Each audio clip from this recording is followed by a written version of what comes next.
right, good afternoon, sports fans, and welcome to the Dave Cave for this afternoon's presentation of pay-per-view, broadcasting from Heartland Championship Wrestling here on the Epic Sports Broadcasting Network. My name is Dave Little, and we are coming to you live from the Dave Cave with pay-per-view action from Orlando, Florida, as we present to you the Brothers in Arms pay-per-view. The chat room is already full of dignitaries. Neil Lau first in line, Frank Wayne Scott, Michael Brada, my neighbor from nearby Chicago, and JT 2.0, the best JT ever, is with us here in the chat room this afternoon. And we have a pay-per-view broadcast, 8 matches. So hang out with us.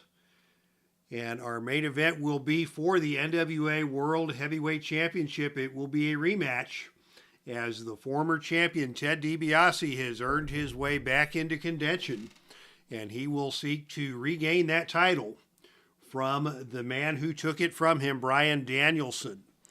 We've got grudge matches, we've got title matches, as we are combining forces between the Atlantic Wrestling Federation and Pro Wrestling Mid-America here in Orlando for this pay-per-view broadcast. So if everybody is ready to go, we will get it started. Our opening contest is a grudge match. It is no disqualification, 30-minute time limit, featuring 2 men who have been feuding over in the Atlantic Wrestling Federation. Introducing first from New York City, 5'11", 259 pounds. This is ADRIAN ADONIS. And his opponent, wrestling out of Sacramento, California, 6'1", 235 pounds. This is Ken Shamrock. Shamrock and Adonis have had a couple of heated encounters out in the Atlantic Wrestling Federation, and they're going to kick off the show on pay-per-view here this afternoon. Adonis versus Shamrock.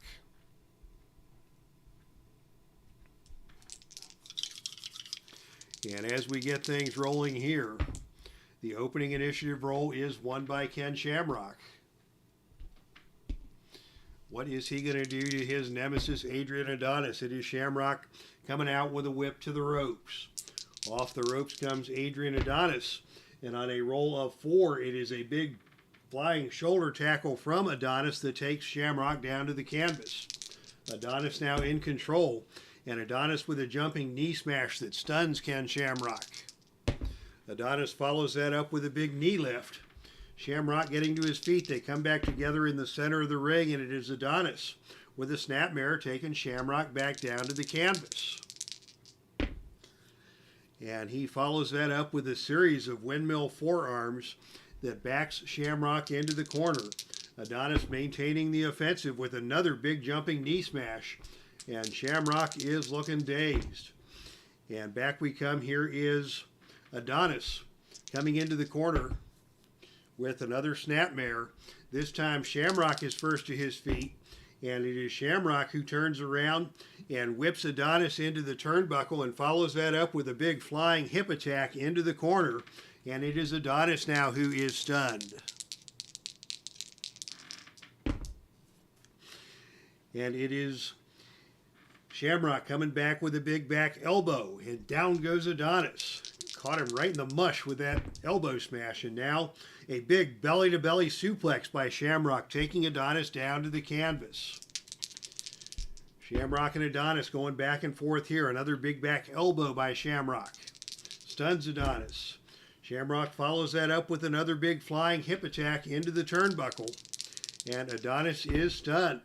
Center of the ring. Adonis coming out to Shamrock. Shamrock grabs him by the arm, whip to the turnbuckle. Off the turnbuckle comes ADRIAN ADONIS, and on a roll of 7, it is a big running kick by Shamrock that stuns ADRIAN ADONIS. And now a rolling knee bar as Shamrock takes Adonis down to the canvas, trying to do some damage to those lower extremities of Adonis. Adonis gets to the ropes, forcing the break, And it is Shamrock right back on him with yet another flying hip attack into the corner. This time Shamrock goes for the cover. The pin roll is 3, but on a roll of 6, Adonis kicks out. As we say hello to D. Scott Howard now in the chat room. Shamrock in control with a Hurricane Rana, taking Adonis back down to the canvas. No love lost between these men here in Orlando. Another whip to the turnbuckle. Off the turnbuckle comes Adonis. But on a roll of 5, it is Adonis who lifts a knee into the head of Shamrock as Shamrock charged in. Shamrock's aggressiveness got the best of him in that situation. And now it is Adonis who is in control with a big suplex. Up, over, and down to the canvas hard goes Shamrock. Adonis coming back with a gut-wrench backbreaker across the knee. With Adonis, he is a bad dude, but people forget what a good technical wrestler he was back in the day. And he has got Shamrock under control now. And it is Adonis who is thinking about a top rope knee drop. This is a choice H maneuver. So he can either do that as an agility roll or a death jump. He's going to go for the agility roll on 7 or lower. And on a roll of 11, he missed it. And crashes to the canvas hard. Shamrock first to his feet. Shamrock now moving in with another big back elbow as Adonis gets to his feet. Shamrock follows that up with some roundhouse kicks into the midsection of Adonis. Back and forth we go as the pummeling continues. Shamrock delivering more of those kicks and continuing to pound away at Adonis with those kicks. Shamrock now with another big back elbow, and this time Adonis blocked it, and Adonis comes back and instead delivers some forearm smashes of his own. Adonis blocked the elbow, the roundhouse, and came back with windmill forearms, and now a big knee lift by Adonis. Adonis now in control. As we continue to go back and forth, and another big gut-wrench backbreaker down to the canvas goes Shamrock. Adonis does have the weight advantage here, about 35 pounds worth. And it is Adonis coming in for another knee lift. Both men come to their feet. Shamrock now going on the offensive, fires back with some body punches. Adonis firing back, another big gut-wrench backbreaker, and down to the canvas again goes Shamrock. Shamrock, of course, the ultimate fighter, but Adonis with the superior grappling skills and experience. And now it is Adonis who is going to go for a flying head scissors, a choice F maneuver. So he will need a roll of 6 or lower to make that happen. And on a roll of 7, it is Adonis who fails to execute the flying head scissors. And now Shamrock punishes him with some roundhouse kicks in response. Mark Ferguson here in the chat room. Got to enjoy seeing Mark on YouTube with a highlight video from his Fed. He's got all kinds of action going on in his federation. Check out that wonderful channel. Shamrock now delivering some body punches again to Adonis. But Adonis firing back, takes Shamrock down, attempts a drop toe hold. Shamrock powers his way out of that. And it is Shamrock continuing to pummel away at Adonis with those kicks. Back and forth we go. And now it is Adonis trying for a big body slam. Shamrock powers his way out of that one. And Shamrock shoves Adonis into the turnbuckle. Hits him with another flying hip attack in the corner.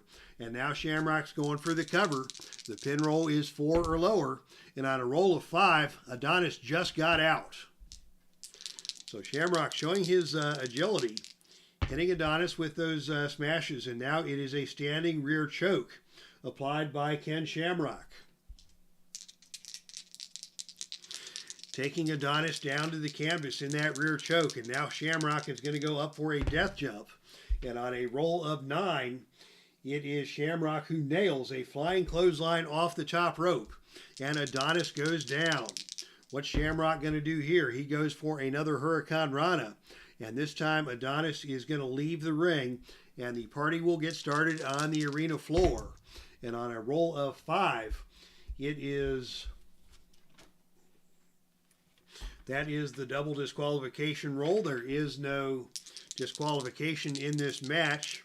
So we'll go to the odd even roll. Adonis will get the even roll, and on a roll of 2, it is Adonis who wins the brawl on the arena floor. And he is going to keep things here on the outside of the ring. And this time it is Shamrock who battles back. They're still duking it out on the arena floor. And this time it is Shamrock who wins the battle on the arena floor. And Shamrock going back to that standing rear choke. Adonis going down. Shamrock up to the top rope again. And this time on a roll of 11, it is Shamrock coming off the top rope with a huge punch coming off that top rope. Adonis goes down. Shamrock goes for the cover. The pin roll is 5 or lower, and on a roll of 3, he got him. So Ken Shamrock wins that one. Shamrock, your winner, with a flying fist punch off the top rope. And things in Brothers in Arms here are off to a great start. That was a very competitive matchup between these two. And it is Shamrock in the end who comes away with the victory.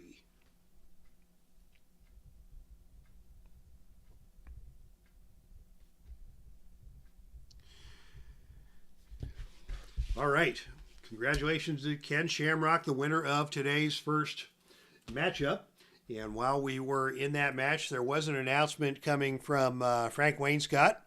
Prayers for Arn Anderson, who lost his son Barrett at the age of 37, which is far too young to go. So, indeed, if you are so inclined, if you're a praying man, lift one up for Arn Anderson and the Anderson family today at the passing of son Barrett.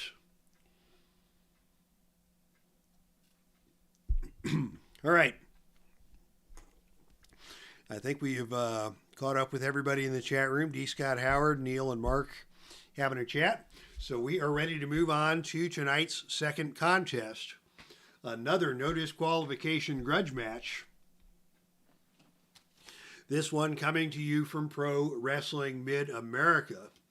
The following contest is scheduled for one fall with a 30-minute time limit and no disqualifications. Introducing first, representing the stable called Whatever We Want. He stands at 6'3", weighs in at 322 pounds out of Borger, Texas. This is Stan Hansen. And his opponent comes to you out of Sanjo, Niigata, Japan. Weighing in at 298 pounds and standing at 6'10". This is Giant Baba. Giant Baba against Stan Hansen in our next grudge match of the night. And boy, in these last few weeks, this faction of, they calls themselves Whatever We Want, they have been wreaking havoc in Pro Wrestling Mid-America. Stan Hansen is just a part of that faction. The leader of that faction is one Jackie Fargo. They've got Barry Windham, who's always up to trouble, Terry Funk, and now they seem to be mentoring a new entry into that stable in the person of Kevin Steen. And just this past Wednesday night, we saw Funk regain the Southland Heavyweight Championship down in Texas with a victory over Bruno Sammartino, in large part contributed by the antics of Jackie Fargo and Kevin Steen. We will see Funk and Windham in action later this evening as well, as they take on the team of Sting and Nikita Koloff in another grudge match. But right now it is Baba and Hansen squaring off here in Orlando with pride on the line. And the opening initiative roll is won by Giant Baba. And Baba starts things off with a big forearm smash. Both these men have equivalent rankings in power and equivalent rankings in agility. So this is going to be a slobber knocker as Hansen takes that blow across the chest. And Baba follows that up with a big Baba chop. A big chop, eliciting the cheers of the fans here in Orlando. Neil Lau getting behind Baba, starting the chants at ringside as Baba moves in with another big Baba chop, and immediately Hansen is leaving the ring. Out to the arena floor we go, But on a roll of 10, it is Baba who comes out, grabs Hansen by the back of the neck, and slams him face first onto the ring apron. And as we all know, the ring apron is the hardest part of the ring. So Hansen has been stunned here in the early going. And now a big pile driver delivered by Giant Baba as they come back into the ring. Hansen on Goofy Street as he gets to his feet. Baba moves in, whip to the turnbuckle. Off the turnbuckle comes Hansen. But on a roll of 5, it is Hansen who bounces forward off the turnbuckle and nails Baba with a skull-splitting running lariat. And Baba goes down hard. Baba is down. Stan Hansen now in control. And Stan Hansen's going to go for a quick cover here. The pin roll is on Snake Eyes, but on a roll of 7, Baba gets out. And as Hansen now is in control, Hansen is going to go for a slingshot elbow drop. This is a choice G maneuver. So he can either use the death jump chart or the power chart. He's going to go up for the death jump chart for this slingshot elbow drop. And on a roll of 8, he nails the slingshot elbow drop. Hansen follows up with a knee drop without the knee pad. Oh, isn't the knee drop without the knee pad the worst of all possible knee drops? Hansen pounding away at Baba. Hansen now with a whip to the ropes. Off the ropes comes Giant Baba. And on a roll of 9, it is a running double clothesline. Both men hitting each other and going down in the center of the ring.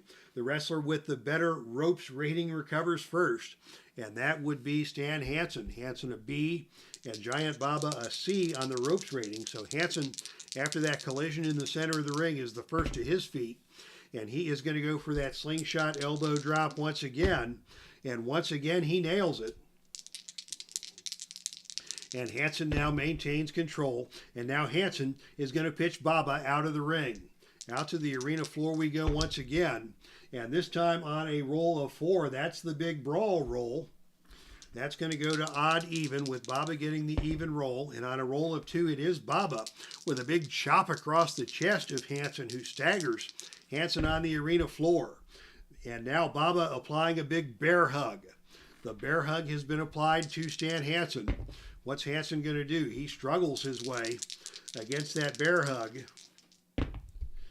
And now it is a big back suplex by Baba. Action back into the ring as Baba suplexes Hansen down to the canvas. Now Baba's going to go for the cover.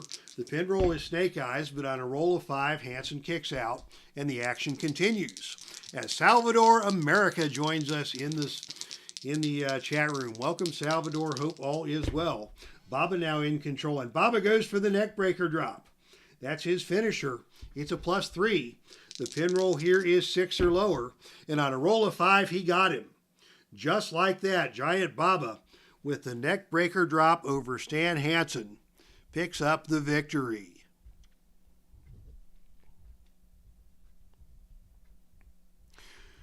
So already we've had 2 grudge matches, and it is the babyfaces who have come away victorious on both of our opening matches. First Ken Shamrock and now Giant Baba with a victory over Stan Hansen. Hansen leaving the ring in frustration as Baba sinks in and revels in the cheers of the fans. Neil Lau leading the applause at ringside as his man Giant Baba picks up the victory in this grudge match. Big win for Baba, says Salvador America. Yes, indeed, all is well here. The foot update, I am still in the boot, but I have an x-ray tomorrow.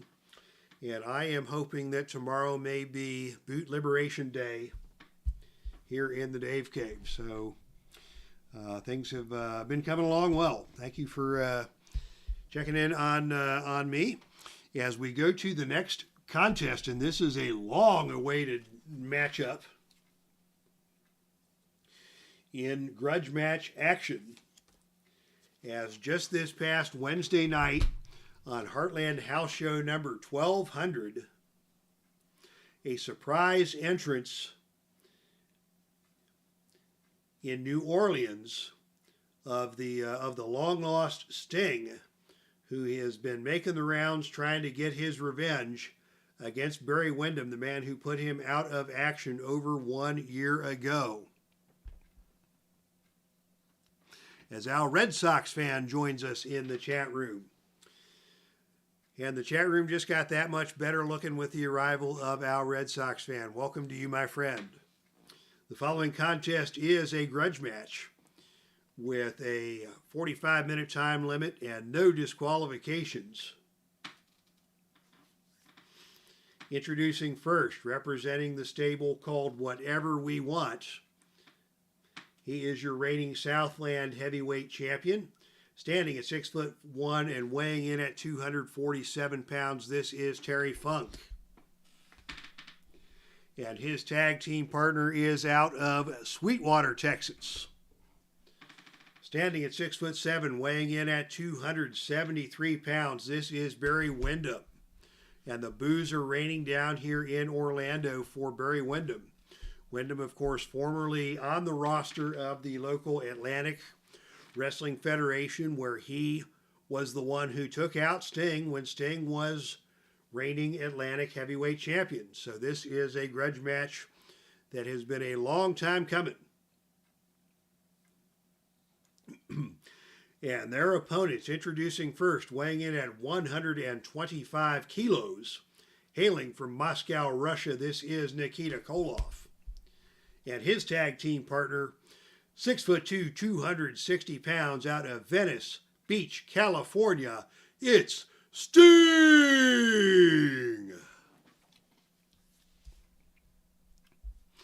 All right, Sting and Nikita Koloff set for grudge match action here as they will take on the team of Terry Funk and Barry Windham. And as we get things set up here, Windham and Funk are indeed being joined at ringside by a couple of scalawag-looking characters in Jackie Fargo and his apprentice, Kevin Steen. Kevin Steen now getting under the tutelage of Jackie Fargo and apprentice, as you were, for the stable Whatever We Want, the 3W stable founded by Jackie Fargo. And here we go. It will be Sting starting things off against Barry Windham, the two antagonists, getting things open in the early going here. And it is Sting who comes rushing out and takes the initiative. And Sting immediately with a reverse atomic drop on Windham that stuns Windham. Sting following that up quickly with a series of chops to the chest and a loud Stinger yell. Ow! I'm a little short on the voice today. I can't do the Stinger yell the way Stinger can do it, but Windham is not happy about that. And it is Sting with more chops to the chest and another big yell for the fans here in Orlando. Mark Ferguson getting on the Sting bandwagon here. As it is Windham now, tired of the shenanigans out of Sting, who comes back with a drop kick and stuns Sting. Both men now getting quickly to their feet. Coming back together in the center of the ring, and it is Sting attempting a big vertical suplex. He is the stronger of the two men, and he is able to get Windham up over and down to the canvas hard. Sting follows that up with an elbow drop across the chest of Windham, and quickly, just like that, Windham is going to get over and make the tag. So Windham tried his luck with Sting, came up short, and quickly tags out to Terry Funk. Funk now the legal man in the ring against the Stinger, and it's Funk with a front face lock, trying to quiet the emotions here of the Stinger. But Stinger reverses that quickly into an armbar. And Stinger now in control. Sting follows that up with another reverse atomic drop on Funk, and now Funk is staggered.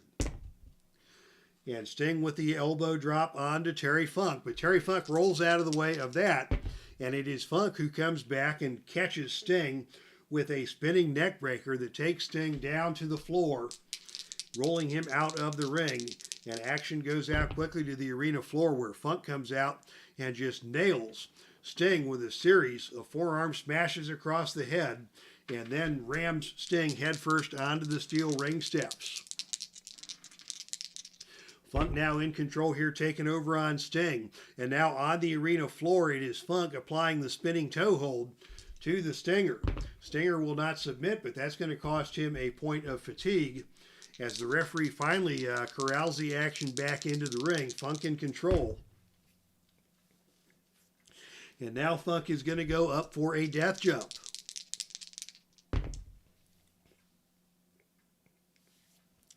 And off the top rope comes Terry Funk just as Sting is getting to his feet, and Funk nails a double axe handle blow onto the head of Sting coming off the top rope. Funk back in control. Funk with a series of quick jabs. Can Stinger get over and make a tag? No, he can't get there. As Funk continues his onslaught with a series of headbutts, stunning the Stinger. Tag to Barry Windham. We're going to see some double team action here. And on a roll of 5, it is a bone-crunching double clothesline delivered by Funk and Windham that stuns Sting. Nikita Koloff on the ring apron, anxious to get into the ring.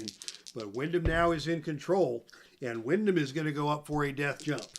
And off the top rope comes Barry Windham, and he nails a missile drop kick off the top rope. Very impressive move for this big 6'7" superstar out of Sweetwater, Texas. Sting in trouble here.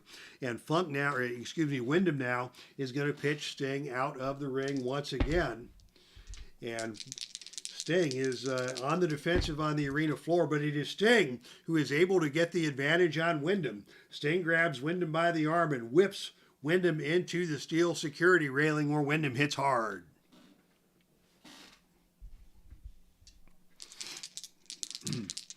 Sting and Windham now battling it out back in the ring, where Sting is going to go for a pescado dive onto Windham, and he nailed him, and Windham is stunned. And now Sting is going to bring Nikita Koloff into the match for the first time. In comes Nikita. Nikita with a running elbow to the chest. Windham fires right back with a series of European uppercuts. Nikita coming right back and picks up Windham and just drops him throat first across the ropes. That is nasty.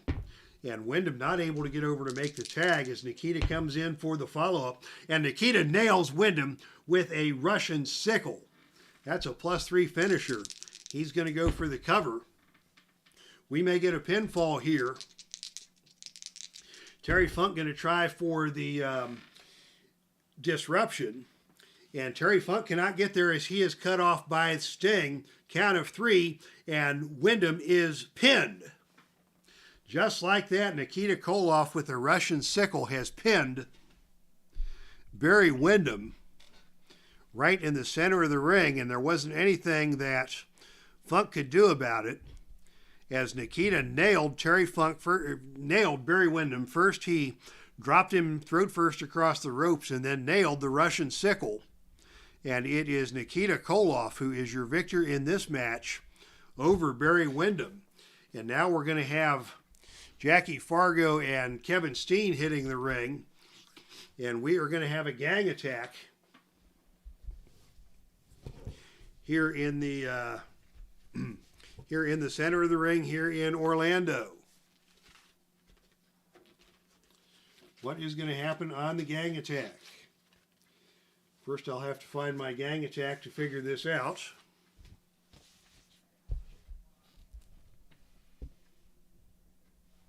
So give me just a moment. Well, we'll just take a roll and see the gang attack chart 5.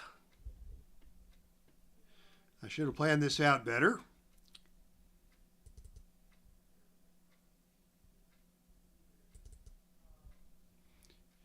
Here is my gang attack table, and on a roll of 5,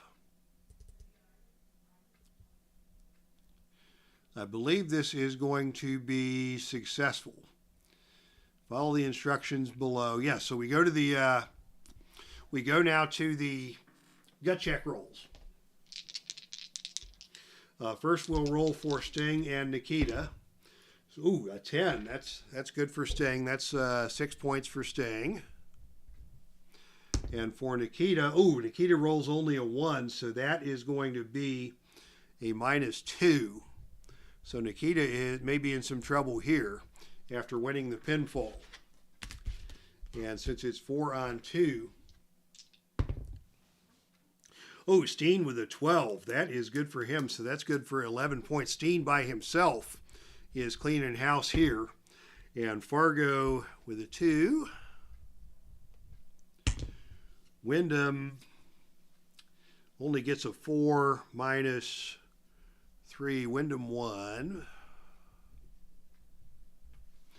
And for Terry Funk, ooh, an 11 minus 2 is 9. So Funk and Steen just by themselves are manhandling Sting and Nikita Koloff. And because Nikita was the low roll, Nikita is going to suffer an injury, a beatdown on Nikita Koloff as Sting and is trying to get after Windham. Windham gets out of dodge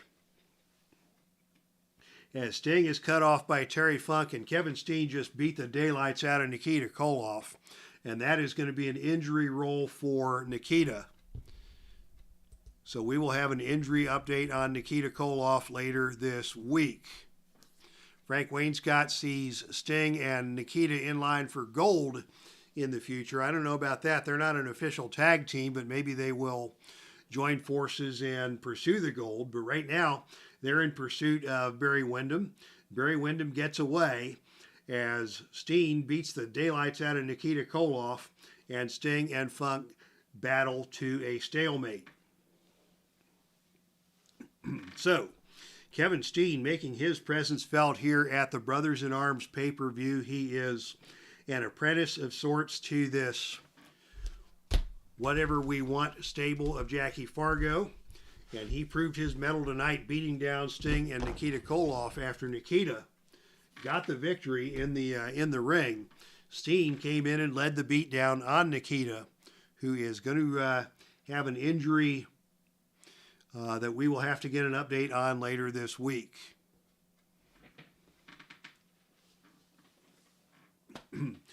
All right, what a match we have just seen there, as Sting in his first confrontation with Barry Windham since the events that took place over a year ago that led to Sting's injury, gets the victory in the match, but loses the battle outside the ring and loses a partner in Nikita Koloff, as Nikita has been injured in the aftermath of that grudge match.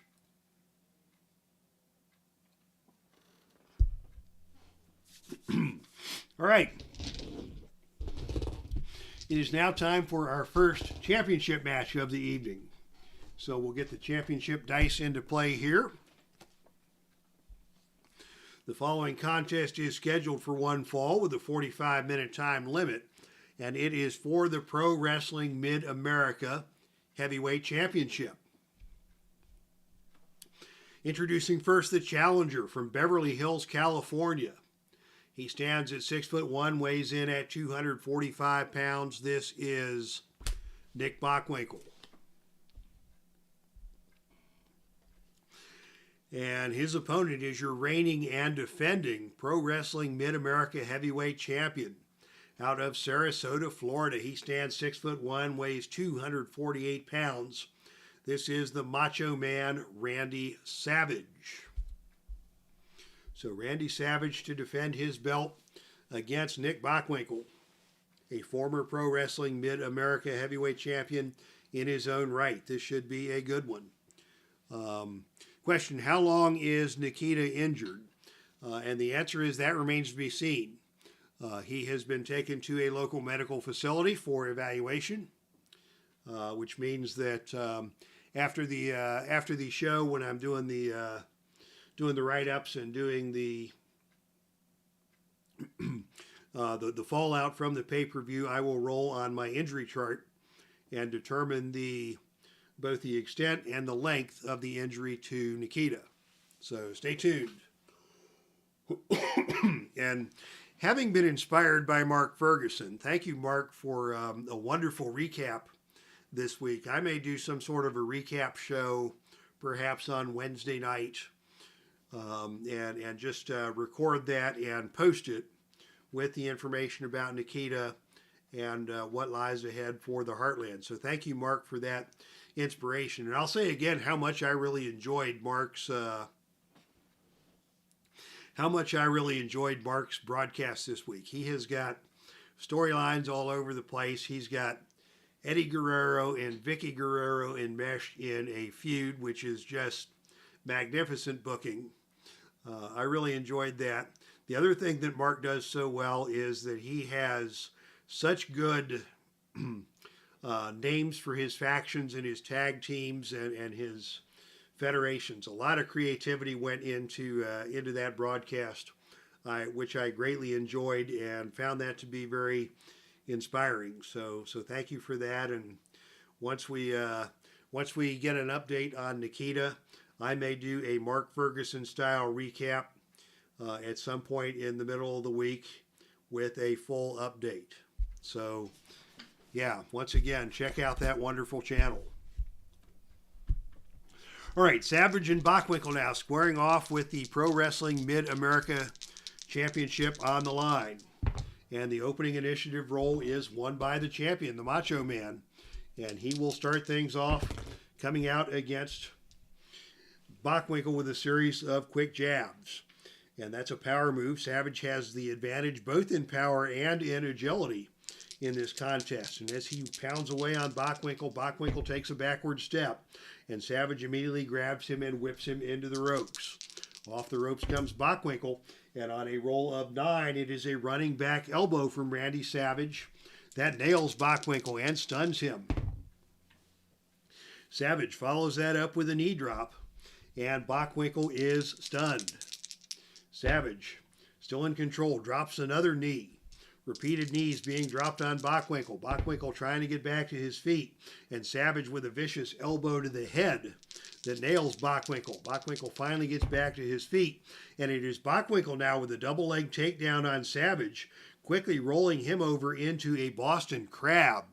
Nice reversal by Bockwinkel to put Savage into the Boston Crab and take him down to the canvas and slow down the relentless onslaught of the Macho Man.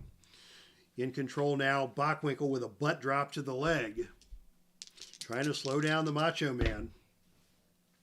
And Bockwinkel now with a snapmare takeover, putting Savage down to the canvas. And if Bockwinkel can keep this match on the canvas and keep control of the pace of this match, he stands a good opportunity here against Savage. And now it is Bockwinkel following that up with an armbar. And Savage finally able to break his way out of the armbar. And Savage comes back with a whip to the ropes and a running neckbreaker clothesline. Just about took the head off of Nick Bockwinkel. Savage going for a quick cover. The pin roll is snake eyes, but on a roll of 12, it is a kick out with authority by Bockwinkel. And now it is Savage in control. And Savage is going up for a flying axe handle. He is going to do that on the arena floor, and that becomes an add one move, as Bockwinkel thought Savage might be going up for the flying elbow smash. Bockwinkel left the ring, and Savage just came off the top ropes and nailed him on the arena floor. And Bockwinkel is stunned as action returns to the ring, and now a vaulting neck snap executed by Savage. A brutal move, keeping Bockwinkel in control. Savage has the fast break going again. Knee drop delivered by Savage. Savage quickly follows that up with another knee drop, pounding away on Nick Bockwinkel. Savage now putting Bockwinkel across the middle rope and just straddling his head, choking him on the middle rope as the referee applies the count. Savage continues to apply the choke. He breaks the count briefly, then goes right back to that leg choke over the middle rope. And finally, the referee breaks that up, and Bockwinkel with another takedown, and Bockwinkel once again rolling Savage over into a Boston Crab. What a move by Nick Bockwinkel. A couple of nice reversals as Bockwinkel looked to be in trouble here, but he is now back in control. Bockwinkel with a drop toe hold, trying to get control over Savage. Savage finally gets to his feet and nails Bockwinkel with a quick jab. Savage follows that up with an attempt at a body slam. This is a choice C maneuver, so he will need a roll of 7 or lower to complete the body slam. And on a roll of 4, he got him up over and down to the canvas hard, and Bockwinkel is down. Savage follows that up with another big neckbreaker clothesline, again taking the starch out of Bockwinkel. Savage quickening the pace, coming back with another whip to the ropes. Off the ropes comes Bockwinkel and on a roll of 12. That is a big flying axe handle off of the ropes by Savage. And down goes Bockwinkel. Savage now back in control. And Savage with another vaulting neck snap. And it is Bockwinkel again leaving the ring. And this time, as Savage comes out, Bockwinkel's ready for him. And we have a clean win for Bockwinkel in the brawl on the arena floor as he grabs Savage by the back of the head and slams him face down onto the announce table. Will we see a disqualification here? No, we will not. Bockwinkel now in control after slamming the head of Savage onto the announcer's table. And in the ring, Bockwinkel's going for the figure 4 leg lock. Bockwinkel trying to slow this man down. He may submit him here on a roll of snake eyes. But on a roll of 9, Savage is able to turn over the figure 4 and force the break. But Bockwinkel still in control. And Bockwinkel now is going to prevent Savage from leaving the ring and instead take him down with another drop toe hold and keep Savage grounded on the mat. Bockwinkel follows that up. As Savage gets up, it's the abdominal stretch applied by Bockwinkel. We may see a submission here on a roll of snake eyes. And Savage is able to power his way out as Bockwinkel continues to apply the pressure. Savage again trying without success to get out of the ring as Bockwinkel maintains the abdominal stretch. And now Bockwinkel forces Savage down onto the canvas. Bockwinkel is going again for the figure 4 leg lock. The submission roll here is 4 or lower. And on a roll of 4, he got him. How about that? Nick Bockwinkel with the figure 4 leg lock in a brilliant victory over the Macho Man Randy Savage. And we have a new Pro Wrestling Mid-America Heavyweight Champion crowned here in Orlando. So congratulations are in order to Nick Bockwinkel. And this guy is a threat in any situation. He is once again your Pro Wrestling Mid-America Heavyweight Champion after a really well executed match by Bockwinkel. Savage did everything he could to quicken the pace and get his rapid fire onslaught going. And at every opportunity, Bockwinkel was able to slow things down and take Savage down repeatedly with the Boston Crab, began working on the legs.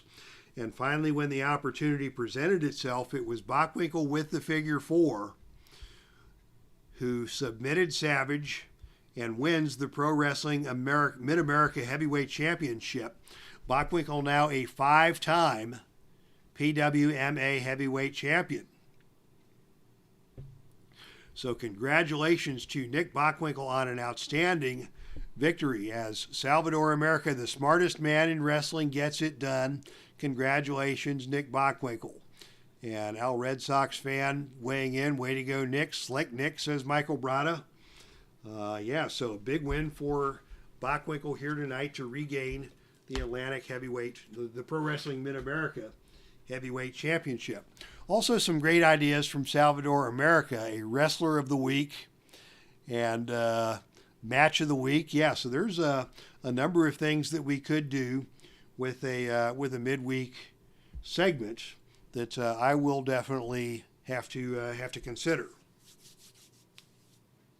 All right, we've reached the midpoint of our show. 4 matches down, 4 matches to go, and we are just at the 45-minute mark. As I take a swig of root beer to keep the pipes loosened up for the second half of tonight's broadcast. I do have one announcement with regards to the channel. I do get questions from time to time about my Friday night basketball broadcasts, and those have been put on hiatus for the time being. Good news from the Dave Cave. The good news is that my lovely wife Sharon has been able to cut back her work hours, which means a lot more time to hang out with my lovely wife, and that will cut back on some of my gaming stuff, but that's a good thing.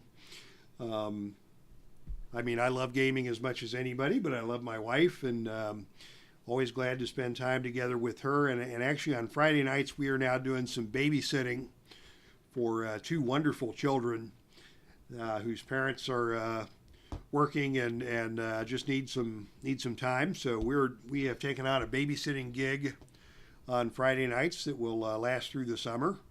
So there won't be any Friday night basketball broadcasts in the foreseeable future, but I do hope to get back to the Epic Basketball League at some point in time. My wife is picking up an extra shift this afternoon, so I am here broadcasting from the Dave Cave with pay-per-view action. And with that, we will get back to action with another grudge match. And this is the biggest grudge match of the night.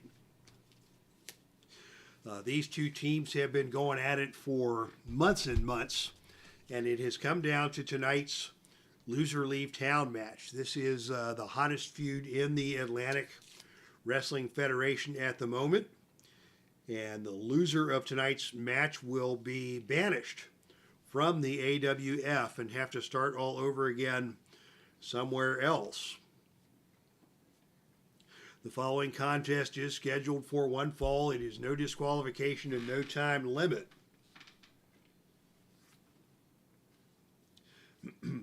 Introducing first, collectively known as the Latin American Exchange, LAX, weighing in at 285 pounds, 6'2", out of Houston, Texas.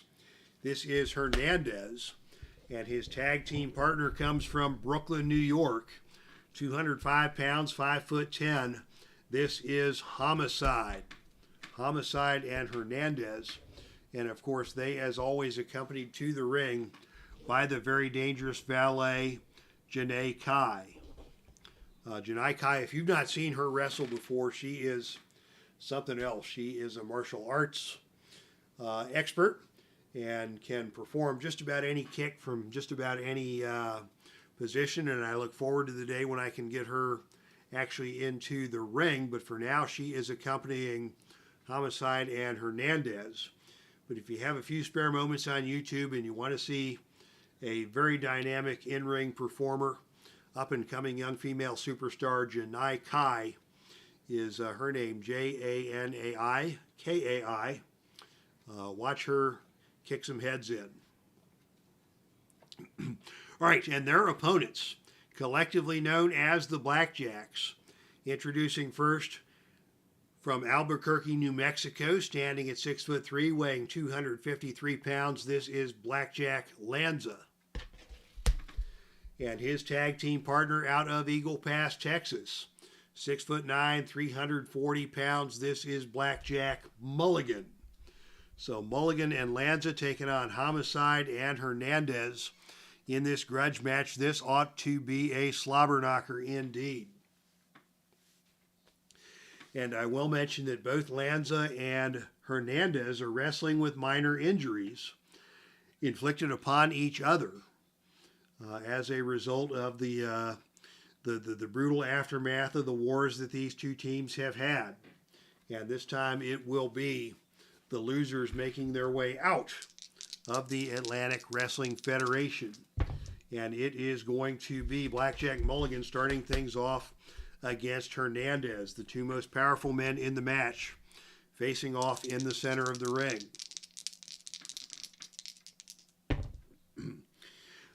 Is this a gimmick match? This is a loser leave town match. So that is the gimmick.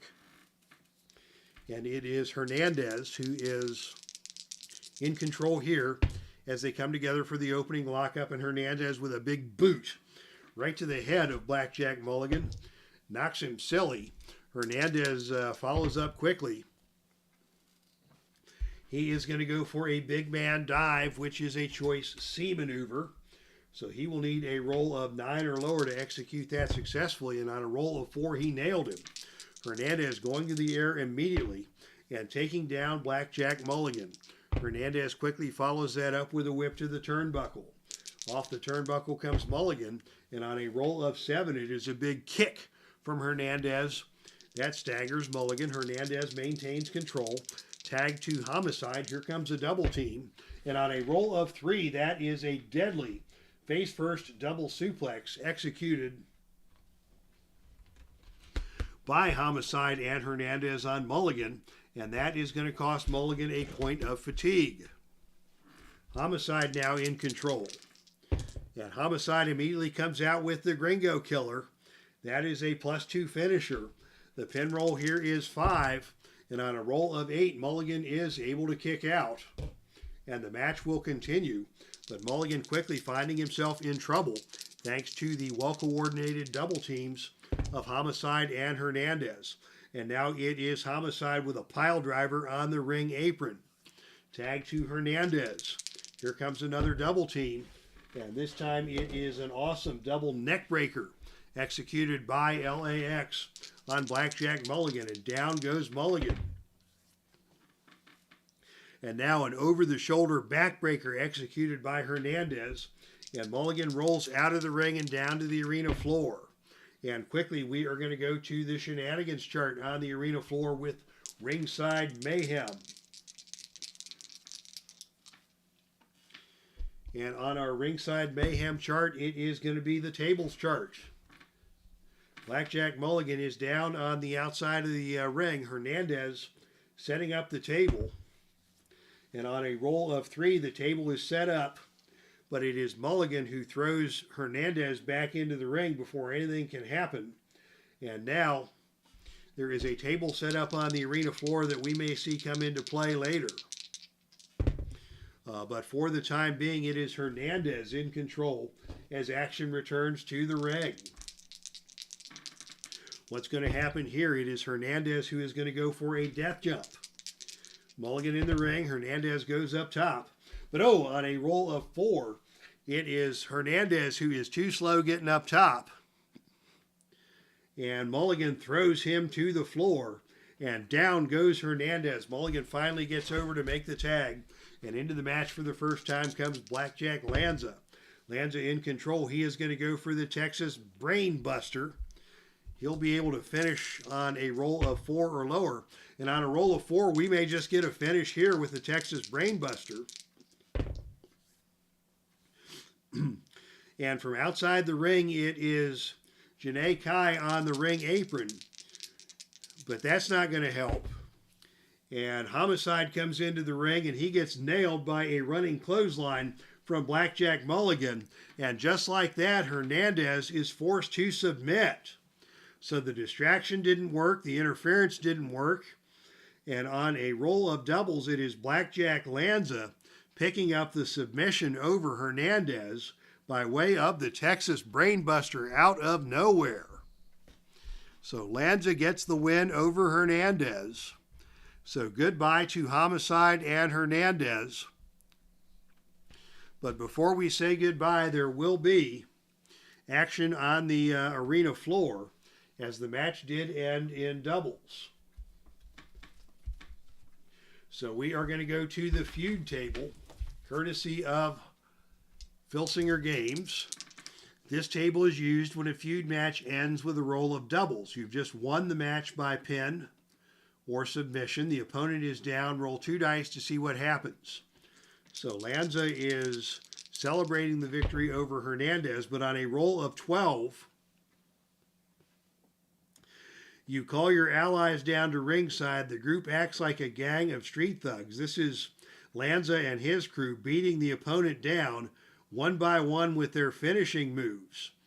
As medics attend to the fallen opponent, you and your allies destroy everything and everyone at ringside, including the ring crew, the announcers, and even the cameraman. You and your allies claim you are ready to take over. Roll 1 die for injury, roll 1 die for suspension for you and your allies. If this scenario doesn't make sense for a certain wrestler, imagine your own ideas on how it all goes down. Okay, So what happened here is that the Blackjacks win the match, and after the match beat down their opponents with a gang of street thugs. The Blackjacks don't really have any alliances that would fit that mold. So what we're going to do here is that we're going to say that Blackjack Mulligan and Blackjack Lanza, after beating down Homicide and Hernandez and winning this match, had a heel turn. So Homicide and Hernandez lose.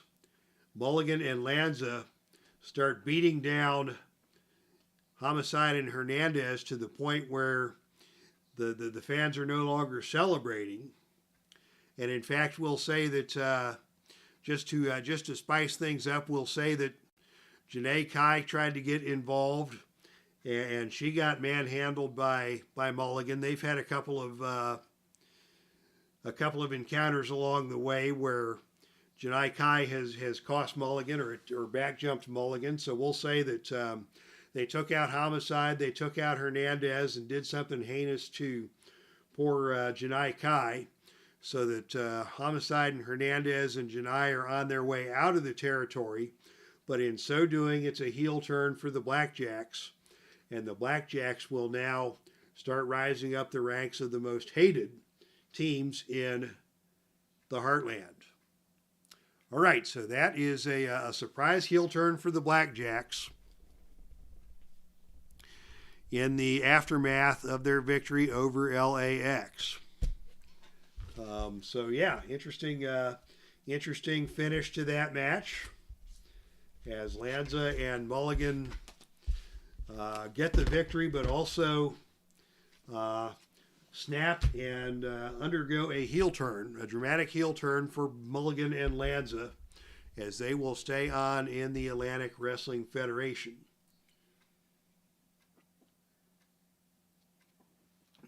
And good for them. They're, I think, probably natural heels anyways. All right. Have to run, can't trust Blackjacks. Mark, thank you for coming out today. Thank you for everybody. And of course, the remainder of this show will be available on YouTube as we move to our next title match. The following contest is scheduled for one fall with a 45-minute time limit. And this is for the Atlantic Wrestling Federation Championship. Introducing first the challenger out of Humboldt, Iowa. Standing at 5'11", weighing 208 pounds. This is Frank Gotch. Frank Gotch has earned his title match at the Atlantic Heavyweight Champion, who is now coming down to the ring accompanied by his manager, Bobby the Brain Heenan. He stands at 6'1". He weighs 243 pounds from Charlotte, North Carolina. It's the Nature Boy, Ric Flair. So Ric Flair accompanied by Bobby the Brain Heenan as he makes his way down to the ring, proudly carrying that Atlantic title belt.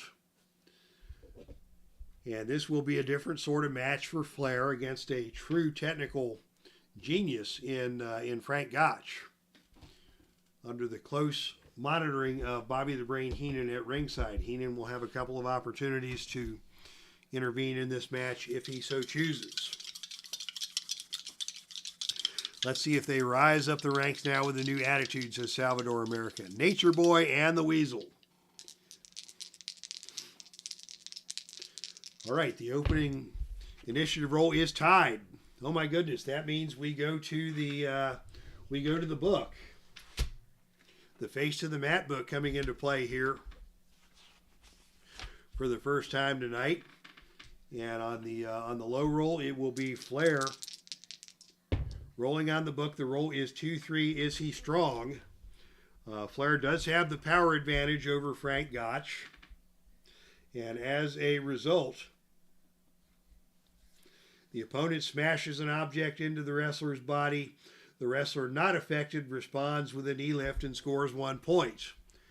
We don't use points in Filsinger games. That's certainly not a point of fatigue at this early match, but Frank Gotch tried to pull a fast one on Flair at the beginning of the match. Flair was able to overpower Gotch, and it will be Flair starting this match in control. And Flair just responds with a slap to the face. Gotch tried to get in his face and tried to pull the belt away from Flair, but Flair slaps him across the face, and Flair follows that right up with some thunderous chops as Gotch is quickly backed into the corner. Bad move by Frank Gotch. You don't tug on Superman's cape, and you don't get on the wrong side of Ric Flair inside the squared circle as Gotch is being punished by chop after chop in the corner. And Flair now is going to go to the sleeper hold. That is a choice H maneuver, so he can either roll on the death jump or on the agility. Boy, neither of these is a good option for Flair, as Gotch with the better agility rating and an A rating on the death jump chart. So Flair is going to keep it on the ground and try for the 5 or lower. And on a roll of 8, Gotch is able to avoid the sleeper hold, get out of the sleeper hold, and it is Gotch who gets behind Nature Boy with a headlock and trips him down to the canvas. Nice move by Gotch to regain control here. Gotch follows that up with a headbutt, and Flair is stunned. Gotch with another headbutt. Flair is stunned yet again. And Gotch now with the Iowa backdrop takes Flair down to the canvas. Flair slow to get to his feet, backing away as Gotch moves in. And Gotch now with another big Iowa backdrop, taking Flair down to the canvas a second time. Flair hollering for mercy as Gotch comes in and grabs a headlock once again. Headlock applied, Gotch takes Flair down to one knee. And Gotch now, as Flair gets to his feet, goes with a whip to the turnbuckle. Off the turnbuckle comes the Nature Boy, and on a roll of 5, it is the Nature Boy who lifts a knee to the head of Gotch as Gotch charged into the turnbuckle. Flair connects with a knee smash, and it is Flair now in control. Flair now with those thunderous chops once again, punishing the chest of the challenger. And Flair now with a knee breaker, picking up Gotch and down across the knee hard. And Gotch now suffers a blow to the knee. And as you've watched these matches, we know that the figure 4 leg lock actually gets more effective each time Flair is able to execute one of these moves that injures the knee.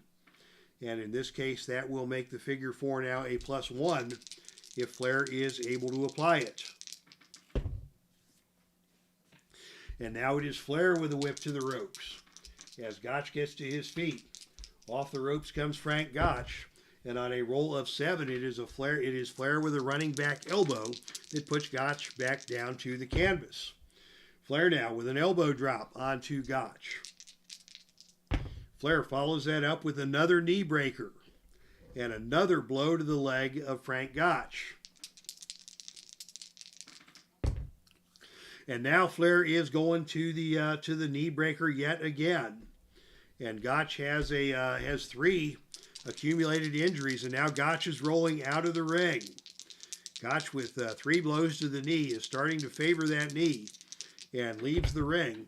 And on a roll of 9, it is Flair who comes out of the ring and nails Gotch with a thunderous chop on the arena floor. Gotch being rolled back into the ring by Flair. Flair just getting warmed up here. And now Flair is going to go for a clip of the knee. As Gotch was getting back into the ring, Flair got him from behind with a knee clip. And now the figure 4 has reached its maximum effectiveness as Gotch is struggling. Flair moves in now again with those thunderous chops. And once again, Gotch is going to seek solace on the arena floor. And this time on a roll of 11, it is Flair with a running tackle to that injured knee.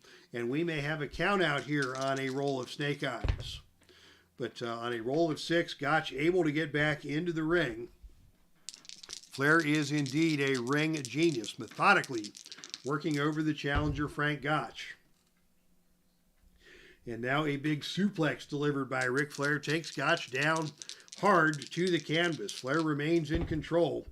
And Flair now working on the knee yet again. Referee asking if GOTCH wants to submit to the injured knee. GOTCH not ready to submit. As GOTCH gets to his feet, Flair again with a whip to the ropes. Off the ropes comes GOTCH, and this time on a roll of 11. It is another big backdrop by Ric Flair that sends GOTCH down to the canvas. And now we go to school. Flair with a woo. Flair with the spinning toe hold into the figure 4 leg lock. The submission now is 7 or lower. And on a roll of 10, GOTCH is able to gut it out and make his way to the bottom rope to force the figure 4 to be broken. What's Flair going to do now? Flair is going to send GOTCH out of the ring once again, and punishment will take place on the arena floor as we go to the ringside shenanigans table. Out of the ring we go again, and on a roll of 9 we are going to, oh my goodness, outside interference. How about that? One of the wrestlers brings help. It is Curt Hennig, the ally of Flair and Heenan, coming to the ring. And we are going to roll on the outside interference chart and see what happens.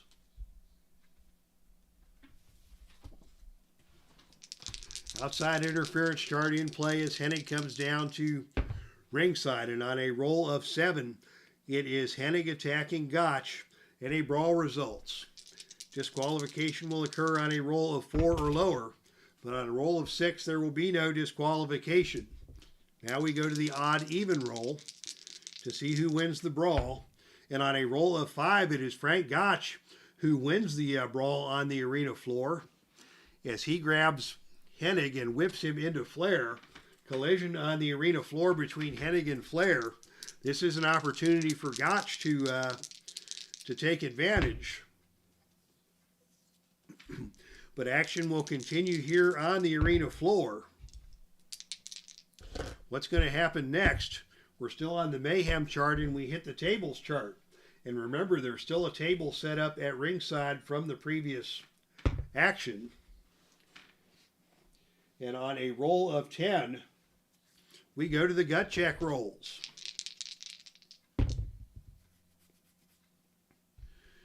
And it is GOTCH who wins the gut check roll. And it is GOTCH who is able to powerbomb the opponent through the table. So that is going to be a point of fatigue for Flair. And a possible count out on a roll of snake eyes. There will be no count out. But now it is GOTCH who is in control as action goes back into the ring. And it is GOTCH who's going for the GOTCH toe hold. That's a +3 finisher, which makes the finishing roll a 5 or lower. We will not see a pin here, as GOTCH is unable to finish the toe hold before Flair can get to the ropes to force the break. But GOTCH now with an opportunity to do some damage. And GOTCH is now going to go for an underhook throw, which is a choice E maneuver. And he can execute this successfully on a roll of 7 or lower. He gets it done. And Flair is hurt. GOTCH is still in control. GOTCH now with a whip to the turnbuckle. Off the turnbuckle comes Flair. And on a roll of 7, it is Flair who flips up over the top of the turnbuckle, runs the ring apron only to get nailed by a clothesline by Frank GOTCH. GOTCH still in control here. And GOTCH now with another headlock and a takedown as Flair is back in the center of the ring and GOTCH is in control. Heenan looks worried as GOTCH follows up with a series of punches. Just pummeling away at the Nature Boy. Nature Boy fires back and oh, just like that, Nature Boy drops down and takes out the knee of GOTCH once again. Flair back in control with an opportunity. He is going to go for another knee breaker, and he's going to go for a cover this time with his legs on the ropes. The pin roll here is 4, And on a roll of 7, Gotch is able to kick out. As Flair using another dirty trick to try for a sneak pin roll there. And now it is another attack on the knee as Flair continues to work on the knee of Gotch. And Flair now with a somersault knee drop across the head of Frank Gotch. And a big woo for the fans at ringside as Flair has again taken control after a few anxious moments. Flair now backing Gotch into the corner, delivering more of those thunderous chops. Gotch goes down, Flair goes for the cover, but again Gotch able to kick out. Gotch showing great resiliency in his match. He's had any number of chops delivered, he's had his knee torn up, but he continues to battle, and now it is Flair going to the sleeper hold. And Flair is able to deliver the sleeper hold, and Gotch goes down to one knee. Flair with a chance now as Gotch appears to be fading. And now he's going to maintain the sleeper hold. And again, Gotch is unable to escape. And again, Gotch is now down to both knees. Flair, what's he going to do? Flair is going to put him down again and just drop the elbow onto the back of the head. As Gotch finally slipped out of that sleeper hold grip. But Flair still in control and Flair still pounding away at the knees of Gotch. And Flair now taking Gotch down and working the spinning toe hold. And now a big elbow drop delivered by Flair. Flair at this point is just toying with Frank Gotch. And finally Gotch gets a reversal as Flair took a little bit too much time dinkering around, and it is Gotch who gets up and delivers a stiff right hand to Flair. And Flair immediately fires back with an elbow smash. They're exchanging in the center of the ring. Flair now with another big elbow smash to Gotch. Gotch firing back. Goes down low. Picks up Flair in a fireman's carry and dumps him down to the canvas with a backdrop. Gotch goes for a cover. The pin roll here is a 3. And on a roll of 5, Flair just got that shoulder out of there. And Bobby Heenan has seen enough. Bobby Heenan is going to get involved here. And on a roll of 6, it is Heenan who trips up the opponent. As Gotch was moving in for the kill, Heenan trips him up and allows Flair to take over and attack from behind as Gotch got tangled up with Bobby Heenan. And actually, since Hennig already tried to interfere, we're going to take the Heenan card out of play. But it is Flair in control now with another big elbow smash across the back of the head. And Flair follows that up with another smash to the knee. And Gotch is staggering around the ring as Flair follows up and takes him down to the canvas. Flair with a takedown, continuing to work the legs of Gotch and soften him up. Flair with another big elbow drop. Gotch digging deep, gets back to his feet. Flair gives him a woo right in the face. And it is Gotch who follows up, attempting a double leg takedown, but he just can't get him down. Gotch too weak to accomplish the takedown. As Flair again goes to work with an elbow drop across the knee. And now a whip to the ropes. Off the ropes comes Frank Gotch. But on a roll of 3, it is Flair who gets into position for a back body drop. But he set his head too soon. And it is Gotch who comes off with a big elbow smash across the back of the head. Gotch now in control.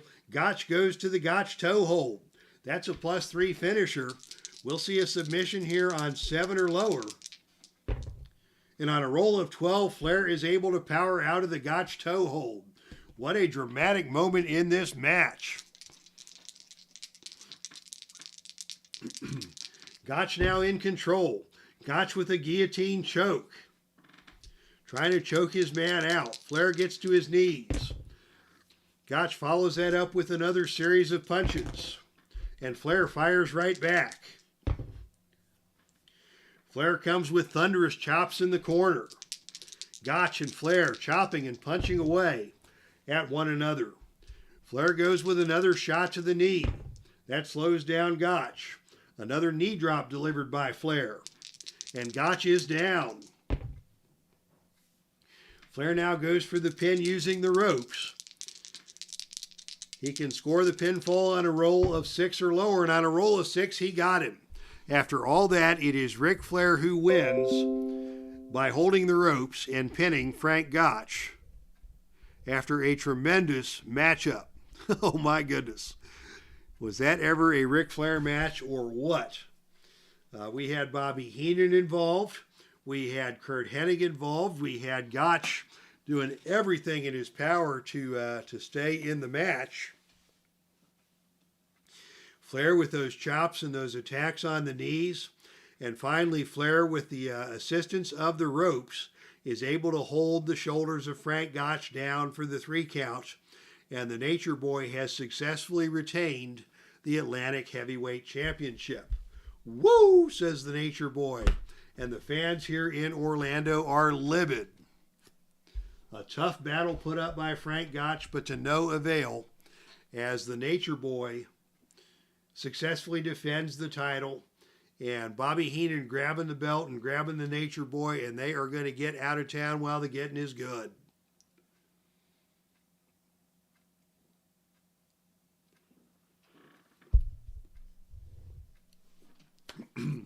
All right, boy, we have had some fun here in the Dave Cave in Orlando.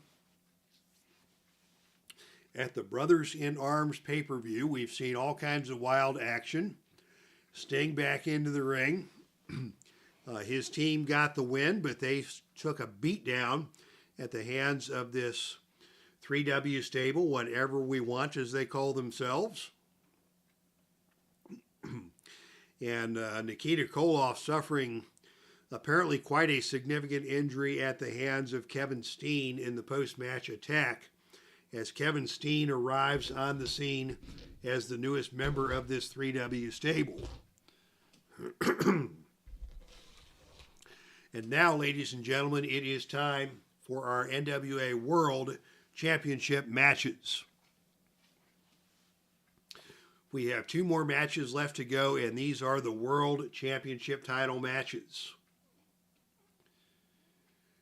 First, we will have the World Tag Team Championship. This match was vacated. The title was vacated, so the NWA World Tag Team Championship has been vacant ever since the former champion Billy Gunn suffered a broken leg at the hands of Cactus Jack in their last title defense. The New Age Outlaws unable to defend the belts. A tournament has been held to crown new champions, and this is the tournament final. The following contest is scheduled for one fall with a 45-minute time limit, and it is for the NWA World Tag Team Championship. Introducing first, team number 1. First coming down the aisle from Reno, Nevada, 6'1", 261 pounds. This is Dick the Bruiser. And his tag team partner from Milwaukee, Wisconsin, the man who made Milwaukee famous. 5'11", 265 pounds. This is the Crusher. Dick the Bruiser and the Crusher coming down to ringside, looking for an opportunity to become the World Tag Team Champions. But they will have a rugged set of opponents indeed.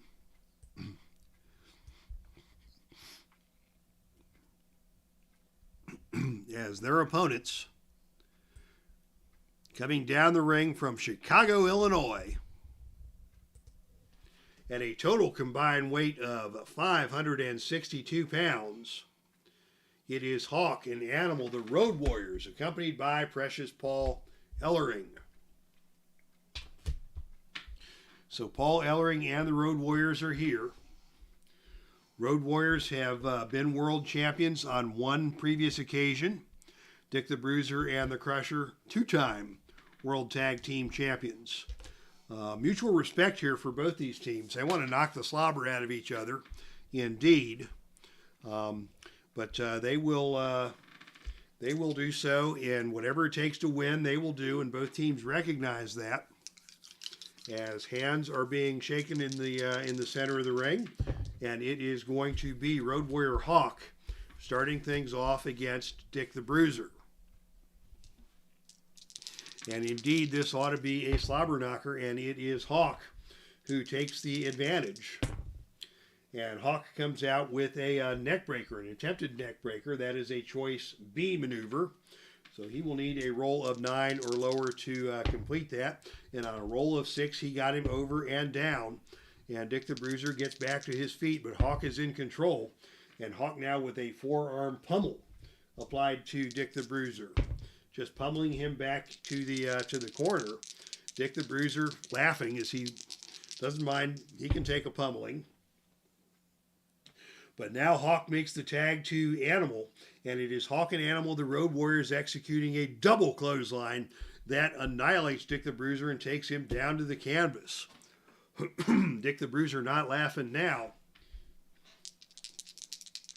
as he slowly gets to his feet with Road Warrior Animal in the ring and in control, and a scoop slam executed by Road Warrior Animal on Dick the Bruiser, and Bruiser not able to get over and make a tag. Excuse me, as Animal continues his assault with a jumping elbow drop. And now Dick the Bruiser is leaving the ring, and out we go to the arena floor, where it is Animal who comes out and nails Dick the Bruiser with a running clothesline on the arena floor. And as action returns to the ring, it is Animal still in control.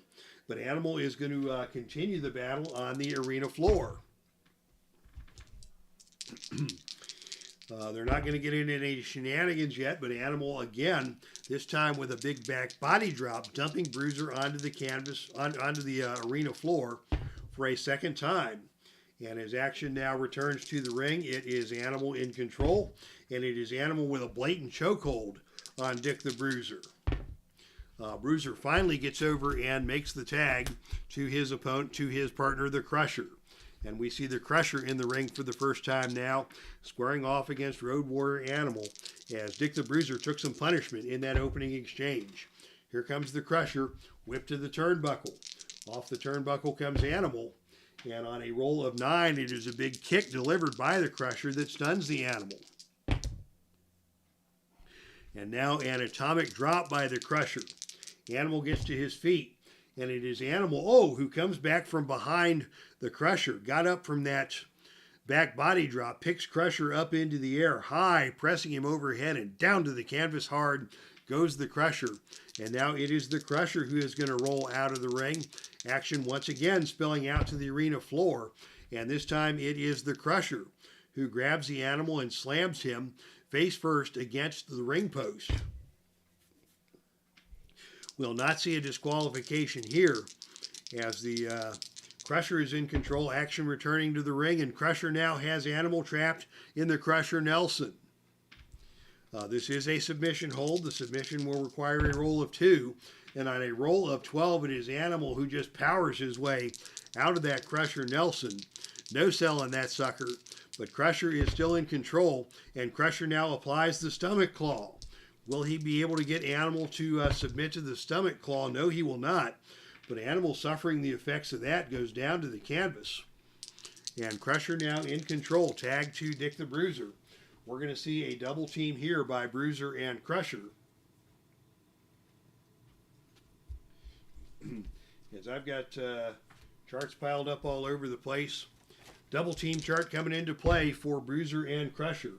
And it is a running forearm smash delivered by the Bruiser as he enters the ring that stuns Animal. Bruiser in control. Bruiser and Animal now squaring off in the center of the ring. It's a forearm smash delivered by Dick the Bruiser. Dick the Bruiser keeps on the offensive. Picks up Animal and body slams Animal. And now Animal rolls out of the ring and down to the arena floor. Action on the arena floor. It's shenanigans time, as we go to the ringside mayhem charts. What will the ringside mayhem chart hold in store? It is tables once again. Only we have no more table at the ringside, so they're going to have to start over. And now it is Animal who slides a table into the ring and sets it up in the ring. What's going to happen here? Dick the Bruiser is back in the ring, and it is Dick the Bruiser who spears Animal through the table. So Animal brought the table into the ring. Dick the Bruiser speared him right through the table. And now it is Dick the Bruiser who is in control. And that is 3 fatigue tokens on Animal. And that means Hawk is going to interject himself. Usually at 3 tokens is the time I start the interference rolls. And on a roll of 10, it is Hawk storming the ring. But it is Bruiser who nails Hawk as Hawk comes into the ring. And it is Bruiser now with a cover on Animal. The pin roll here is 5. And on a roll of 5, he got him. Just like that, Dick the Bruiser gets the pinfall over Animal in spite of the attempts by Hawk to interrupt that. It is Dick the Bruiser who catches the pinfall. After Hawk was unable to interfere.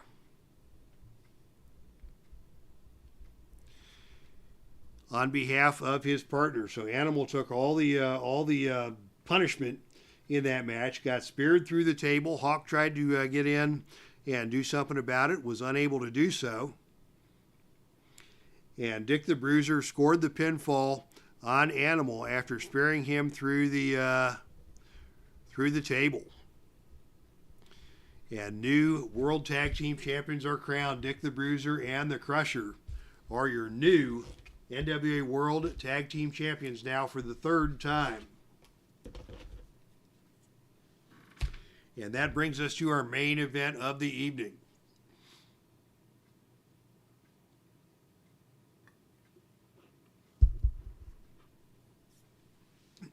As the fans celebrate with Dick the Bruiser and the Crusher. Animal struggling to his feet after being speared through the table. But there are no hard feelings here, as all 4 of these double tough men respect whatever it takes to do to win a match. And it is Bruiser and Crusher coming away with the win.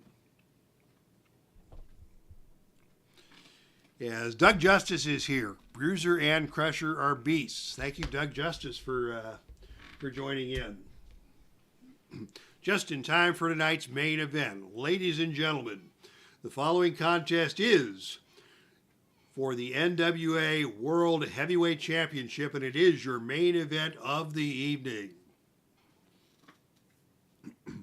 Introducing first, the challenger. Standing at 6'3", weighing in at 245 pounds, out of Omaha, Nebraska. He is a former NWA World Heavyweight Champion, and he is accompanied to the ring by Big Scott Hall. Ladies and gentlemen, this is Ted DiBiase. And his tag team partner, his opponent, is your reigning and defending NWA World Heavyweight Champion. Standing at 5'10", weighing 185 pounds, out of Aberdeen, Washington. This is the American Dragon, Bryan Danielson. So this is a rematch for the NWA World Heavyweight Championship. Ted DiBiase, the former champion, was dethroned by Danielson. DiBiase had to win a contenders match to get another shot, and it was DiBiase, with the help of a distraction by Scott Hall, who defeated Sergeant Slaughter for the opportunity to meet Danielson here tonight at the Brothers in Arms pay-per-view in your main event for the NWA World Heavyweight Championship. And we are set to go. The principles are set. And the opening initiative roll is again tied. So again, we go to our face to the mat book to see what happens here. What kind of shenanigans will we see? And actually, it is Danielson who is going to the book. And on a roll of 3-3 is the wrestler powerful. Danielson is not powerful compared to DiBiase. So the opponent smashes an object over the wrestler's head and scores 1 point. So DiBiase gets his hands on the NWA World title belt, and cracks Danielson across the skull with it to get things started. And this match is underway, and DiBiase is in control. And DiBiase immediately goes to a knife-edge chop on Danielson as Danielson is staggering around the ring, trying to regain his bearings after getting a belt shot to the head. And now a swinging neck breaker by DiBiase dumps Danielson to the canvas. And DiBiase follows that up with a big vertical suplex to take Danielson down. As D. Scott Howard worked in Aberdeen back in the summer of '76, quite likely before Bryan Danielson was even born. Swinging neck breaker again by DiBiase dumps Danielson. Another swinging neck breaker, and Danielson goes down again. DiBiase taking the measure of Danielson here early in this match, and now it is a whip to the turnbuckle. Off the turnbuckle comes Danielson, and on a roll of 5, it is Danielson who bounces forward off the turnbuckle and nails DiBiase with a skull-splitting running lariat. DiBiase goes down hard and stays down. Big move coming off the turnbuckle by Danielson, and Danielson now with a big tiger suplex, dumping DiBiase on the back of his head on the canvas. Danielson follows that up with a surfboard stretch, trying to slow down DiBiase, stretching him. Danielson follows that up, going to the top rope for a missile drop kick, again nailing DiBiase. DiBiase slow to get to his feet as Danielson takes him around again for another surfboard stretch. Danielson stretching his man. DiBiase gets to his feet, and Danielson now with a dragon suplex up, over, and down to the canvas. Hard goes DiBiase. Danielson goes for the cover, and on a roll of 4, DiBiase is able to kick out. Danielson with a nice looking dragon suplex there to get a near fall. Danielson now in control, and he's going to go for a back superplex. This is a choice H maneuver. He's going to use the death jump roll. But on a roll of 5, that is a reversal for DiBiase. And it is DiBiase who takes over. And DiBiase who is going to go for a second rope axe handle. Can he hit this? This is a choice E maneuver. So he will need a roll of 11 or lower to hit that. And on a roll of 5, he connects with the back elbow drop, and Danielson is hurt. DiBiase follows that up with a falling fist drop. Both men now getting to their feet. They come together in the center of the ring, and it's a knee lift from DiBiase that stuns Danielson. DiBiase follows that up with another swinging neck breaker. But this time Danielson got out of the back door of that one, and it is Danielson with a big elbow smash that stuns DiBiase. DiBiase fires back. DiBiase with a gut-wrench suplex that takes Danielson down to the canvas. Danielson now is hurt. DiBiase, one of the few men in the sport with enough technical wrestling prowess to at least try and go toe-to-toe with Bryan Danielson, as DiBiase now moves in with a big vertical suplex. And Danielson hits hard and hit the back of his head, it looked like. The pin roll is only a 1, so we won't need to roll for a pin. But DiBiase administers a point of fatigue to Danielson, and now DiBiase in control. And DiBiase with another attempt at that second rope axe handle. And again, he hits it, coming off the ropes. Only this time it is Danielson first to his feet, who fires back. And Danielson with another big dragon suplex, taking DiBiase back down to the canvas. Wow, that Bryan Danielson, just when you think you're about to take control, Danielson comes up with another wrestling move that turns the tide of the match. Danielson now in control, again using that surfboard stretch to try and weaken DiBiase and perhaps set him up for some form of submission or a pinning combo later in the match. DiBiase to his feet, Danielson with a whip to the ropes. Off the ropes comes DiBiase, and Danielson caught him. Back elbow smash coming off the ropes. Danielson in control. Danielson now with another big dragon suplex that dumps DiBiase to the canvas again. Danielson, a suplex machine. He hit another dragon suplex. DiBiase staggers to his feet. Another dragon suplex. 3 in a row for Danielson. DiBiase showing some resiliency here. Getting back to his feet. And now going out of the ring. And Danielson with a dive from the top rope out to the over the top rope and down to the outside where he stuns DiBiase. DiBiase takes a full shoulder smash from Danielson. And DiBiase careens back into the steel security railing. He looks to be hurt. Danielson rolls him back into the ring. Danielson goes for the cover. The pin roll is 3. And on a roll of 10, DiBiase is able to kick out. Took Danielson a little too long to execute that cover. But Danielson now is in control. And now he's going to the 5 count choke. He can execute this on a roll of 7 or lower, but on a roll of 8, DiBiase powers his way out of that chokehold. And DiBiase comes back and dumps Danielson with another spinning neck breaker to put Danielson back onto the ground. And gosh, what a match we saw. If you didn't catch the AEW pay-per-view match between Bryan Danielson and MJF, the 60-minute Iron Man match, that was a tremendous match for both those men. Danielson, of course, we know can go 60 minutes and do a great job, but Danielson pushed MJF to the best match of his career, and we saw things out of MJF that are way better than just the smarmy smart aleck heel that comes out and works an 8-minute match. So great match. Danielson now in control here, if I recall correctly, after a couple of suplexes.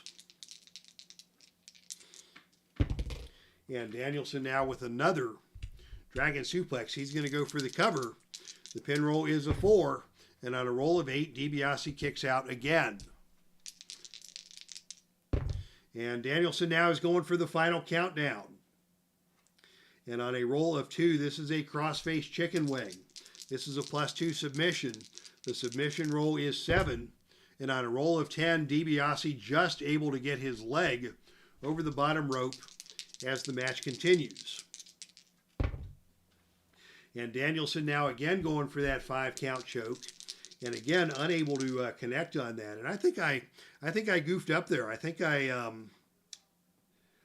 Danielson missed the 5 count choke, and I think DiBiase should have been in control there. So we're going to have a referee's decision here. And yes, I incorrectly put Danielson back in control after I talked about his match. So yeah, because it was the 5 count choke that reminded me that Danielson pulled that out a couple of times. That was one of his great one of his great spots in Ring of Honor when he was the heel champion. He would be doing something dastardly, and the referee would put the count on him, and he would break, and then he would look right at the referee and said, "I have until 5." So yeah, that's where we left off. And when I picked things up, I gave control to Danielson instead of DiBiase. So we're going to rewind here, and DiBiase now in control on level 2 offense after the unsuccessful application of the 5 count choke, which is a choice F maneuver. So DiBiase in control, and it is DiBiase who is going to go with a knee lift that stuns Danielson. Dave goofed, says Neil Lau. Guilty as charged. Boot to the head. And now Danielson is coming in, and DiBiase catches him with a knife edge chop that stuns Danielson. DiBiase follows that up with another knife edge chop, and this time Danielson is going to fire back.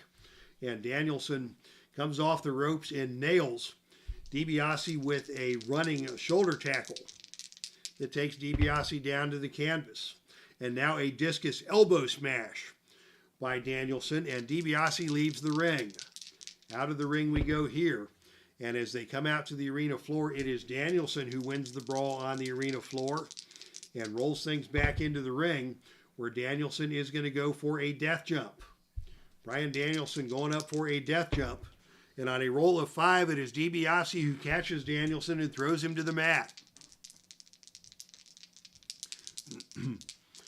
And Danielson thrown to the mat. DiBiase now coming in and pitches Danielson out of the ring once again. Danielson on the outside. Again they brawl. This time it is DiBiase who comes out on top in the brawl. And as they come back into the ring, it is DiBiase with the Cobra Clutch. He used this move to defeat Sergeant Slaughter. He's trying to submit Danielson with it here on a roll of 4 or lower. And on a roll of 7, Danielson is able to power his way out. DiBiase going to go for that backward elbow off the ropes. And he misses. DiBiase missed the backward elbow off the ropes. Danielson now in control. Danielson with a big missile dropkick nails DiBiase. And now a dive to the outside onto DiBiase.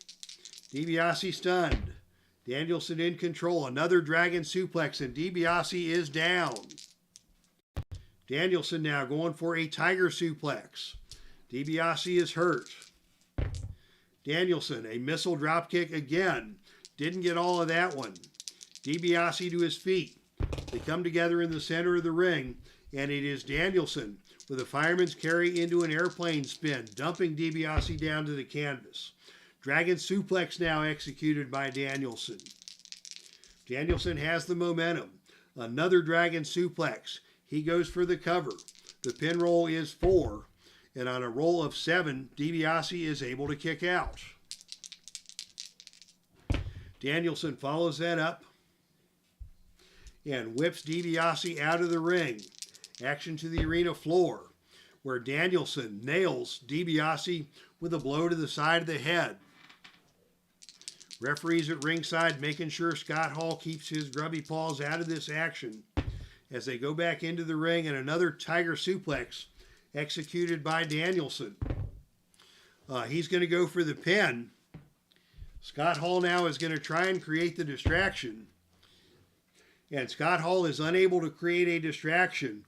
And after a tiger suplex, we've got a count of 3 and a pinfall. And your winner after the tiger suplex by pinfall is BRYAN Danielson. Danielson with a tiger suplex on DiBiase. Wins that match as the referee was not going to be distracted by Scott Hall. Your winner and still NWA World Heavyweight Champion, the American Dragon BRYAN Danielson. All right, what a tremendous pay-per-view broadcast we've seen here this afternoon. Congratulations to BRYAN Danielson, who has successfully defended the NWA World Heavyweight Championship after a pinfall victory over Ted DiBiase by way of the Tiger Suplex. And DiBiase will have to go back to the drawing board. Congratulations also to the new NWA World Tag Team Champions, Dick the Bruiser and the Crusher, as they begin their 3rd reign as World Tag Champs. Ric Flair successfully defending his Atlantic Wrestling Federation Championship over Frank Gotch after a tremendous contest won by Flair using the ropes. A shocking turn of events in our AWF Loser Leaves Town Tag Team match as the team of the Blackjacks win the fall, as Blackjack Lanza puts away Hernandez with the finish, with the Texas Brainbuster. But after the fall, it was the Blackjacks who pretty much went nuts and beat the tar out of both members of LAX, and even against the interference of Janai Kai, the Blackjacks manhandled her and went into full-fledged heel mode after winning the grudge match and sending LAX on their way out of town. Nick Bockwinkel picked up a victory in the Pro Wrestling Mid-America Championship match by way of the Figure 4 leg lock to become your new PWMA Heavyweight Champion over Randy the Macho Man Savage. The team of Sting and Nikita Koloff picked up a victory over Barry Windham and Terry Funk after Nikita pinned Windham using the Russian sickle. But after the match, it was Jackie Fargo and Kevin Steen joining Windham and Funk for a gang beatdown on Sting and Nikita, with Nikita suffering some sort of injury at the hands of Kevin Steen in that post-match fracas. And of course, to kick things off, it was Giant Baba picking up a grudge match victory over Stan the Lariat Hansen. And Ken Shamrock in our opening match defeated Adrian Adonis with a flying fist off the top rope. So congratulations to all of today's winners, and thank you to everybody who checked things out. Great show today, great crowd. D. Scott Howard, Doug Justice, Neil Lau, Salvador America, Frank Wayne Scott, Mark Ferguson, Michael Brada, Al Red Sox fan,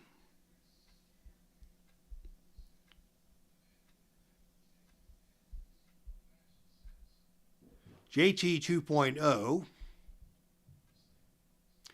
and I believe we got everybody. So thank you all for checking out this afternoon's broadcast of the Brothers in Arms pay-per-view brought to you by Heartland Championship Wrestling. So from the Dave Cave, this is Dave Little signing off. Thank you all once again for tuning in. That's our stream, and I am out of here.